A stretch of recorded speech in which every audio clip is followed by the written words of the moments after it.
Hello everyone, welcome back to my channel. ఈరోజు మనకి second week off pregnancy అంటే మనకి ఫస్ట్ మంత్లో మొత్తం 4 వీక్స్ ఆర్ 5 వీక్స్ ఉంటుంది కదా. సో అలా సెకండ్ వీక్ ఆఫ్ ప్రెగ్నెన్సీలో అసలు శిశువు పరిమాణం ఎలా ఉంటుంది, ప్రెగ్నెన్సీలో ఎలాంటి అంటే గర్భిణీకి ఎలాంటి సిమ్టమ్స్ ఉంటాయి, మొత్తం ఎలాంటి ఫుడ్ డైట్ అనేది మెయింటైన్ చేయాలి, అసలు సెకండ్ వీక్లో బేబీ డెవలప్మెంట్స్ అనేది ఎలా ఉంటుంది, సెకండ్ వీక్ ఫుల్ డీటెయిల్స్ అన్నీ కూడా ఈ వీడియోలో అయితే చెప్తా. సో చివరి వరకు అయితే చూడండి. మీకు కనుక ఎలాంటి డౌట్స్ ఉన్నా సరే ఖచ్చితంగా కామెంట్ అయితే చేయండి. అండ్ మన ఛానల్లో సో ఫస్ట్ మంత్ నుంచి 9th మంత్ వరకు కూడా ఎలాంటి డైట్ మెయింటైన్ చేయాలి, ఎలా కేరింగ్గా ఉండాలి, so normal delivery tips and C section ఎలా అవాయిడ్ చేసుకోవాలి, డైట్ మెయింటెనెన్స్, ఇలా ఎవ్రీథింగ్ కూడా అన్ని వీడియోస్ ఉంటాయి. ఒకసారి ఫస్ట్ నుంచి అయితే చూడండి. అండ్ ఒకటి రెండు వీడియోస్ చూసాక నచ్చితే ఖచ్చితంగా లైక్ చేసి సబ్స్క్రైబ్ అయితే చేయండి. మీరు ఆ సపోర్ట్ ఇస్తారనేది కోరుకుంటున్నాను. ఇప్పుడు ఈ ఫస్ట్ వీక్ ఆఫ్ ప్రెగ్నెన్సీలో ఈ సెకండ్ వీక్ ఆఫ్ ప్రెగ్నెన్సీలో ఎలాంటి కేరింగ్ తీసుకోవాలి ఇప్పుడైతే చెప్పేస్తా. సో శిశువు పరిమాణం, గర్భిణీలో కలిగే చేంజెస్ ఇవన్నీ కూడా చెప్తా. సో ఇప్పుడైతే వీడియోలోకి వెళ్ళిపోదాం. అయితే ఈ 2వ వారంలో ఎలా ఉంటుందో తెలుసా? ఇప్పుడంటే మన కడుపులో ఉన్న పిండం అనేది ఫలదీకరణం చెందడం కోసం మనకి ఫోలికల్ స్టిమ్యులేటింగ్ అనే ఒక హార్మోన్ FSH అనే హార్మోన్ అయితే రిలీజ్ అవుతుంది. అదొకటి, అంటే మన కడుపులో ఉన్న పిండం అనేది ఫలదీకరణం చెందడం కోసం. సో అది అండ్ నెక్స్ట్ వన్ వచ్చేసరికి ఏంటంటే ప్రొజెస్టరాన్ అనే హార్మోన్ అనేది ఎక్కువగా ఉత్పత్తి అవుతుంది బాడీలో, గర్భిణీ యొక్క శరీరంలో. అలాగే తేలికపాటి తిమ్మిర్లు, అంటే కొంచెం పొత్తి కడుపుల్లో నొప్పి వస్తుంది, ఒకవైపు అంటే లెఫ్ట్ సైడ్ లేదా రైట్ సైడ్ కానీ వెన్ను నొప్పి వస్తుంది, ఎక్కువగా తేలికపాటి వెన్ను నొప్పి అనేది వస్తుంది, తిమ్మిర్లు కూడా వస్తుంది, పొత్తి కడుపుల నొప్పి అనేది వస్తుంది. సో అది. అండ్ నెక్స్ట్ మనకి బాడీ టెంపరేచర్ అనేది చేంజ్ అవుతుంది. ఎప్పుడైతే ప్రెగ్నెన్సీ కన్ఫర్మ్ అయ్యాక శరీరంలోని హార్మోన్స్ అనేది ఇంకా రిలీజ్ అవుతుంది. సో దానివల్ల ఏంటంటే శరీర ఉష్ణోగ్రత అనేది మారుతూ ఉంటుంది. కొంచెం సేపు ఎక్కువ ఉష్ణోగ్రత రిలీజ్ అవుతుంది. అలాంటప్పుడు చెమటలు పట్టడం, ఓవర్గా బాడీ హీట్లా అనిపించడం ఉంటుంది. కొంచెం సేపు అయ్యాక బాడీ అనేది చాలా కూల్గా అయిపోవడం, చాలా చల్లగా అయిపోవడం అనేది జరుగుతూ ఉంటుంది. దానికి గల కారణం ఏంటంటే ప్రెగ్నెన్సీ హార్మోన్స్ రిలీజ్ అవ్వడం వల్ల శరీర ఉష్ణోగ్రత అనేది మార్పు చెందుతూ ఉంటుంది. సో అదొక సిమ్టమ్ అనేది సెకండ్ వీక్ ఆఫ్ ప్రెగ్నెన్సీలో కనిపిస్తుంది. అండ్ ఇంకో సిమ్టమ్ వచ్చేసరికి ఏంటంటే మనకి సర్విక్స్ దగ్గర, అంటే గర్భాశయం ఉంటుంది కదా, యోని అంటే మనకి ఆ యోని దగ్గర కండరాలన్నీ కూడా చాలా స్మూత్గా మారిపోతుంది. ఎందుకంటే అది కూడా ప్రెగ్నెన్సీ హార్మోన్స్ చేంజెస్ వల్లే మనకి ఆ పెల్విక్ దగ్గర, ఆ గర్భాశయం దగ్గర చాలా మెత్తగా మృదువుగా మారిపోతుంది. అలాగే వైట్ డిశ్చార్జ్ అనేది అవుతుంది కొంతమందికి వైట్ డిశ్చార్జ్ కాకుండా ఎక్కువగా యూరిన్ అనేది మాటికి వస్తూ ఉంటుంది, యూరిన్ పాస్ చేస్తూ ఉంటారు ఈ సెకండ్ వీక్ ఆఫ్ ప్రెగ్నెన్సీలో. అలాగే ఈ సెకండ్ వీక్ ఆఫ్ ప్రెగ్నెన్సీలో కొంతమందికి బాగా విపరీతంగా కళ్ళు తిరుగుతూ ఉంటుంది. దానికి గల మెయిన్ రీజన్ వచ్చేసరికి ఏంటంటే మన శరీరంలోని బ్లడ్ అనేది ఫ్లో అనేది చాలా ఫాస్ట్గా రన్ అవుతుంది. సో దానివల్ల కళ్ళు తిరిగి అలసట రావడము ఇలాంటివి జరుగుతూ ఉంటుంది. ఈ సిమ్టమ్స్ అయితే ఉంటుంది ఈ సెకండ్ వీక్ ఆఫ్ ప్రెగ్నెన్సీలో.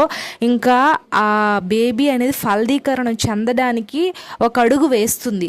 సో ఇది ఇంకా బేబీలో ఎలాంటి మార్పులు అయితే ఉండవు. ఓన్లీ ప్రెగ్నెన్సీలో గర్భిణీకి మాత్రమే ఈ సెకండ్ వీక్ ఆఫ్ ప్రెగ్నెన్సీలో కొన్ని సిమ్టమ్స్ ఉంటాయి.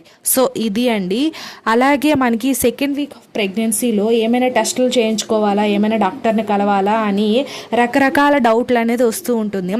సో నేను చెప్పే సజెషన్ వచ్చేసరికి ఏంటంటే ఈ సెకండ్ వీక్ ఆఫ్ ప్రెగ్నెన్సీలో ఎలాంటి టెస్ట్లు అవసరం లేదు, ఎలాంటి డాక్టర్లు అవసరం లేదండి.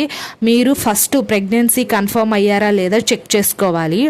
అది ప్రెగ్నెన్సీతో న్యూస్తో చెక్ చేసుకుంటే అందులో కన్ఫర్మ్ అయితే పర్వాలేదు. కొంతమందికి లైట్గా లైన్ రావడం, కొంతమందికి థిక్ లైన్ రావడం ఇలాంటివి జరుగుతూ ఉంటుంది. సో అలాంటి వాళ్ళు ప్రెగ్నెన్సీ కన్ఫర్మ్ కోసం ఖచ్చితంగా బ్లడ్ టెస్ట్ అనేది చేసుకోవాలి. ఎందుకంటే ఈ ప్రెగ్నెన్సీ న్యూస్లో కొంతమందికి పాజిటివ్ వస్తుంది, కొంతమందికి నెగిటివ్ వస్తుంది. అదే బ్లడ్ టెస్ట్ చేసుకుంటే కంప్లీట్గా అన్ని డీటెయిల్స్ అన్నీ కూడా మనకి తెలిసిపోతుంది. మన ప్రెగ్నెన్సీ కన్ఫర్మ్ అయ్యిందా లేదా, బ్లడ్ ఉంటుంది, సో ఇలా ఎవ్రీథింగ్ కూడా వాళ్ళు అయితే టెస్ట్ చేస్తారు. సో మీకు ఎప్పుడైతే లైట్గా లైన్స్ వచ్చాయో అలాంటప్పుడు మీరు బ్లడ్ టెస్ట్ చేసుకోండి. సో పర్వాలేదు, 2 డార్క్ లైన్ వచ్చింది, ప్రెగ్నెన్సీ కన్ఫర్మ్ అయ్యిందనే వాళ్ళు మీరు బ్లడ్ టెస్ట్ చేసుకోకపోయినా పర్వాలేదు. సో ఈ సెకండ్ వీక్ ఆఫ్ ప్రెగ్నెన్సీలో చెయ్యవలసినవి మాత్రమే చెప్తున్నాను. సో ఇది. అండ్ నెక్స్ట్ వన్, ఈ సెకండ్ వీక్ ఆఫ్ ప్రెగ్నెన్సీలో చాలామందికి వామిటింగ్స్ అనేది వస్తూ ఉంటుంది. కాబట్టి మీరు వామిటింగ్స్ అవుతున్నాయి కదా అని లిక్విడ్స్ అనేది తీసుకోవడం ఆపేయకండి. ఒకవేళ మీరు వామిటింగ్స్ అవుతున్నాయి కదా అని కొంతమంది నీళ్లు తాగితే మళ్ళీ వామిటింగ్స్ వస్తాయి అనుకుంటారు. సో ఎన్నిసార్లు వామిటింగ్స్ అయితే అన్నిసార్లు వాటర్ అనేది, ఫ్లూయిడ్స్ అనేది మన బాడీలోకి వెళ్ళాలండి. ఎందుకంటే మన బాడీలో ఫ్లూయిడ్ కంటెంట్ తగ్గిపోతూ ఉంటే బాడీ ఆవిరి అనేది మనకి డీహైడ్రేట్ అయిపోతుంది. డీహైడ్రేట్ అయిపోతే కొంతమందికి వేడి చేసి ప్రెగ్నెన్సీ మిస్క్యారేజ్ ఛాన్సెస్ కూడా ఎక్కువగా ఉంటుంది. సో సెకండ్ వీక్ ఆఫ్ ప్రెగ్నెన్సీలో చాలామందికి వామిటింగ్స్ అనేది కామన్గా వస్తుంది. కానీ మీరు తగు జాగ్రత్తలు అయితే తీసుకోవాలి. సెకండ్ వీక్ ఆఫ్ ప్రెగ్నెన్సీలో వామిటింగ్స్ రాకుండా ఉండడం కోసం డాక్టర్ని కన్సల్ట్ అయ్యి ఆ వామిటింగ్ ట్యాబ్లెట్స్ అయినా వేసుకోవచ్చు. అండ్ నెక్స్ట్ వన్ వచ్చేసరికి ఏంటంటే, కొంతమందికి ఈ అలసట, వికారం, వాంతులు వచ్చేటప్పుడు ఎక్కువగా ఫ్లూయిడ్స్ బాడీలోకి ఎక్కువగా ఫ్లూయిడ్స్ ఉండాలనేది కొంతమందికి సెలాన్స్ కూడా పెడుతూ ఉంటారు ఈ సెకండ్ వీక్ ఆఫ్ ప్రెగ్నెన్సీలోనే. ఎందుకంటే బాడీలో వాటర్ కంటెంట్ అనేది ఫస్ట్ 3 నెలలు మరీ ఎక్కువగా అవసరం పడుతుంది. ఎందుకంటే ఈ మొదటి 3 నెలల్లోనే ఎక్కువగా వాంతులు, వికారం ఇవన్నీ జరుగుతూ ఉంటుంది. సో అది లిక్విడ్స్ మాత్రం మీరు ఎక్కువగా లెమన్ వాటర్ కానీ, ఆరెంజ్ జ్యూస్ కానీ, ఇలా మజ్జిగ కానీ, కోకోనట్ వాటర్ కానీ, సో ఇలా ఏదైనా సరే తాగాలండి ఈ సెకండ్ వీక్ ఆఫ్ ప్రెగ్నెన్సీలో. ఎందుకంటే బేబీ అప్పుడే పిండం ఏర్పడుతుంది కాబట్టి దానివల్ల అనేక హార్మోన్స్ అనేది మన బాడీలో రిలీజ్ అయ్యి బాడీ అనేది ఇన్బ్యాలెన్స్డ్గా ఉంటుంది, బ్యాలెన్స్డ్గా ఉండదు. సో దానివల్ల మనకి అనేక సమస్యలు అనేది వస్తూ ఉంటుంది. కాబట్టి దానికి తగు జాగ్రత్తలు అనేది తీసుకోవాలి. లిక్విడ్స్ ఎక్కువగా తీసుకోండి. సో అది. అండ్ నెక్స్ట్ ఇంకేమైనా టెస్టులు ఇంకేమైనా చేసుకోవాలా అన్ని డౌట్స్ ఉంటాయి కదా. సో మీకు సెకండ్ వీక్ ఆఫ్ ప్రెగ్నెన్సీలో కొంతమందికి డౌట్ ఉంటుంది, ఇది ప్రెగ్నెన్సీ కన్ఫర్మ్ అయిందా లేదా, ఏమైనా తెలుసుకోగలమేమో అనుకుంటా ఉంటారు కొంతమంది. సో ఈ సెకండ్ వీక్ ఆఫ్ ప్రెగ్నెన్సీలో ఇంకా ఎక్కువగా టెస్టులు ఏం అవసరం లేదండి. జస్ట్ మీకు వామిటింగ్స్ ఎక్కువగా అయితే డాక్టర్ని కన్సల్ట్ అయ్యి వామిటింగ్ ట్యాబ్లెట్స్ అనేది యూస్ చేయాలి.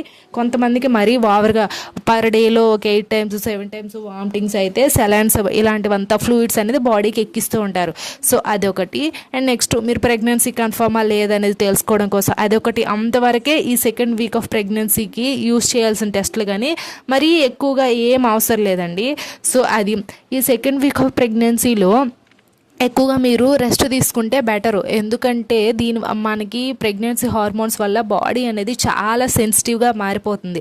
దానివల్ల ఏంటంటే ఇంకా మనం ఎక్కువగా ఏమీ చేయలేం. కాబట్టి మీరు ప్రెగ్నెన్సీ కంప్లీట్గా కన్ఫర్మ్ అయ్యింది, పర్వాలేదు, హెల్దీగా ఉంది అనేంత వరకు కూడా మీరు బాగా రెస్ట్ అనేది తీసుకోవాలి.